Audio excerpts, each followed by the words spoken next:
नमस्कार, मी अनिकेत. महाराष्ट्र टीव्ही 24 या मराठी बातमीपत्रामध्ये आपलं स्वागत. बातम्या जाणूया सविस्तर.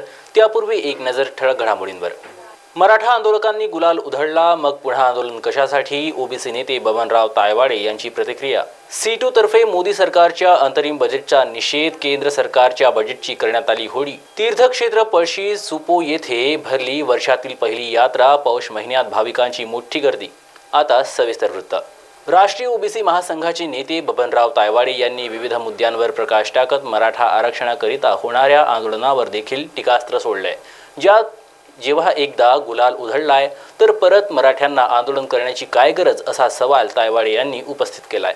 नाही, मला एका गोष्टीचं आश्चर्य वाटतं आहे की आम्ही सध्या विचाराधीन आहोत की 27 तारखेला सर्व आंदोलकांनी मुंबई येथे फार गुलाल उधळला, चांगला जल्लोष केला आणि संपूर्ण महाराष्ट्राला च्या जनतेला एक संदेश दिला त्या माध्यमातून की आम्ही ज्या बाबीकरता आंदोलन सातत्याने मागील 5 महिन्यापासून करत होतो त्या आमच्या सर्व मागण्या राज्य सरकारने पूर्ण केल्या आणि त्यामुळे हा आपला फार मोठा आनंदाचा दिवस आहे, अशा प्रकारची घोषणा त्या ठिकाणी केली आणि या राज्यातील सर्वच समाजामध्ये एक संभ्रम निर्माण करण्याचा प्रयत्न केला. माझ्यासमोर प्रश्न हा असा आहे की जेव्हा 27 तारखेला त्यांनी महाराष्ट्राच्या जनतेला हे सांगितलं की ज्या ज्या मागण्या घेऊन आम्ही आंदोलन केलं होतं त्या आमच्या सर्व मागण्या राज्य सरकारने पूर्ण केल्या, तर मग आता 10 तारखेपासूनचं आंदोलन कशा करता हे त्यांनी समाजाला सांगावं. एकदा एका बाजूला तुम्ही म्हणता की आम्हाला सर्व मिळालं, सर्व संपलं आणि पुन्हा तुम्ही आंदोलन घेता. आणि काल बोलता बोलता मी असं बघितलं की 15 तारखेला सध्या जो प्रस्तावित अध्यादेश आहे किंवा राजपत्र आहे त्याचं कायद्यामध्ये रूपांतर होणार आणि या राज्यातील मराठा समाजाला न्याय मिळणार. अरे बाबा, 17 तारखेपर्यंत त्याच्यावरती आक्षेप नोंदवायला राज्य सरकारने आक्षेप मागितले आहे.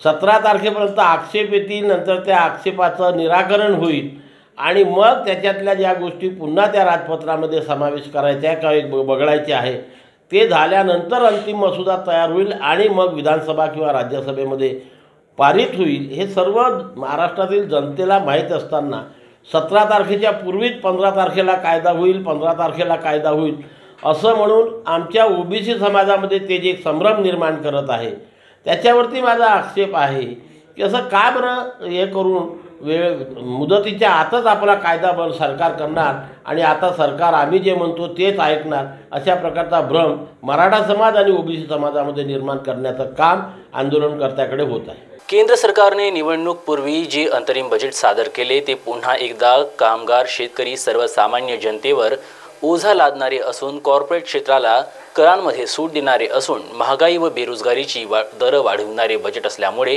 सीटूच्या आव्हानानुसार अंगणवाडी कर्मचारी संघटना महाराष्ट्र व सीटू जिल्हा कमिटीच्या तर्फे संविधान चौकात तीव्र निदर्शन करण्यात आलं व बजेटची होळी करण्यात आली.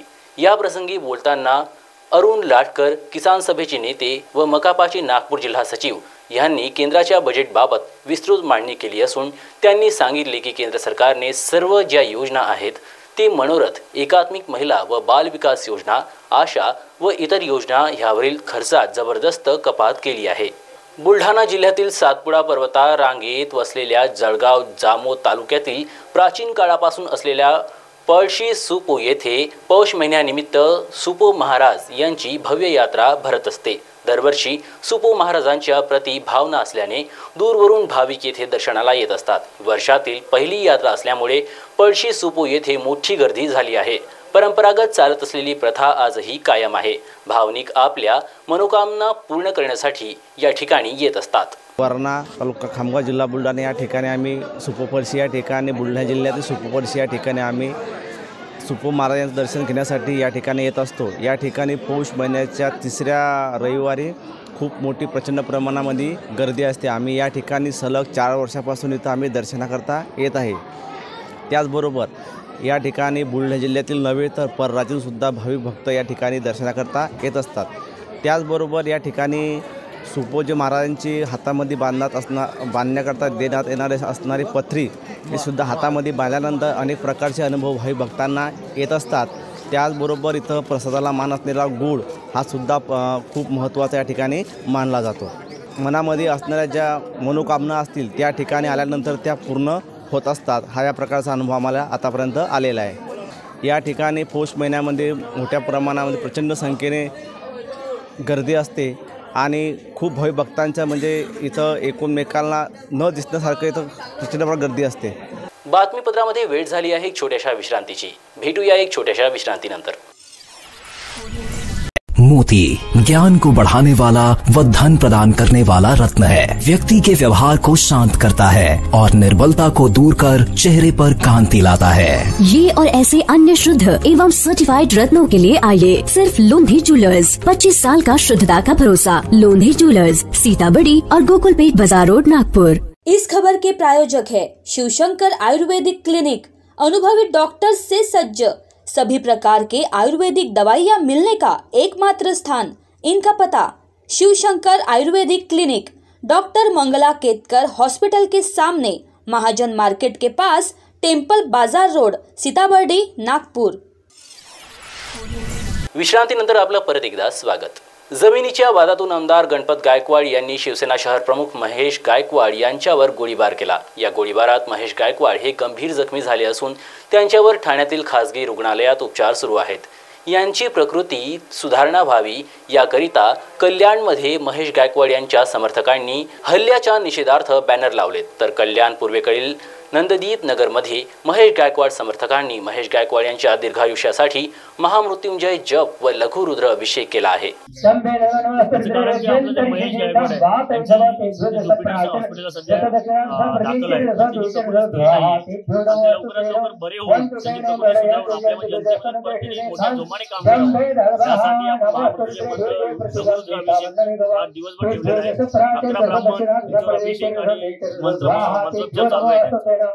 मनसे नेते बाळा नांदगावकर हे 1992ला अयोध्येला कारसेवेकरिता गेले होते। तेव्हा बाबरी मस्जिद पाळण्यात बाळा नांदगावकर यांचा सहभाग होता।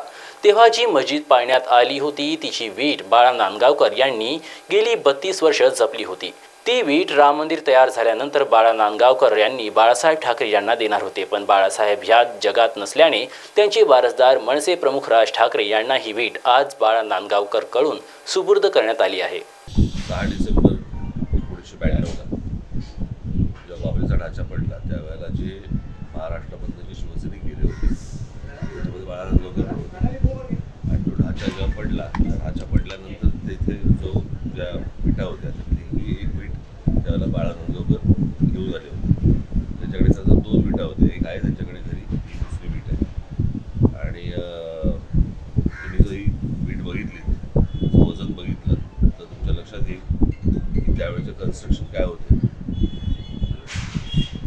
का चांगलं होतं कन्स्ट्रक्शन विचारा, तुम्ही याचं वजन करून बघा। नाही, हा तर ढाचा पाडल्याचा पुरावा आहे।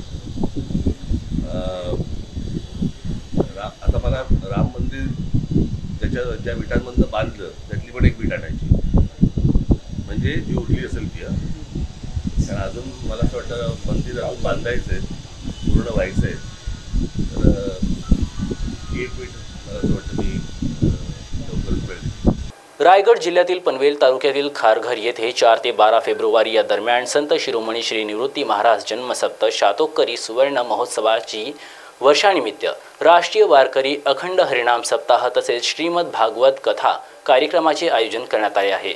यापूर्वी देशभरातून गायत्री परिवाराचे भक्तांनी याच ठिकाणी अश्वमेध यज्ञ राज्यपालांच्या उपस्थितीत झालं होतं। आठवड्याभराच्या या सोहळ्यासाठी देशातील 3 मोठे पीठाचे आचार्य, शंकराचार्य, संतांचे वंशज, वारकरी संस्थांचे पदाधिकारी, ज्येष्ठ कीर्तनकार, वारकऱ्यांसह राज्यातून हजारो भाविक उपस्थित होत आहेत। महाराष्ट्र टीव्ही 24च्या मराठी बातमीपत्रामध्ये सध्या इतकंच। बातम्यांचा वेग असा सुरू असेल। बघत रहा महाराष्ट्र टीव्ही 24। बॉस ने मीटिंग बुलाई। बाहर उठो बैठो। तकलीफ उठने बैठने की नहीं, तकलीफ बवासीर की है। बवासीर, फिशर, भगंदर, पाइलोनियल साइंस का आयुर्वेद तथा आधुनिक लेजर से उपचार। कॉल या विजिट करें www.pilesfistulacure.com। आँखों की संपूर्ण देखभाल के लिए मध्य भारत का जाना माना नाम माधव नेत्रालय। यहाँ आँखों की पूरी तरीके की जांच के साथ सभी प्रकार के ऑपरेशन किए जाते हैं। मोतिया बिंदु, काज बिंदु, रेटिना, साथ ही कॉर्निया के उपचार भी होते हैं। तिरछेपन और युवाओं में चश्मा हटाने का ऑपरेशन भी आधुनिक लेजर तरीके से होता है। आँखों की सभी समस्याओं व अधिक जानकारी के लिए संपर्क करें माधव नेत्रालय, साई मंदिर के पास, Gajanan Nagar T point, Ajni, Nagpur. Dial करें 678-5200 या Madhav Netralaya premium centre, Vasudev Nagar metro station के पास, Hingna T point, Nagpur. Dial करें 350-2300।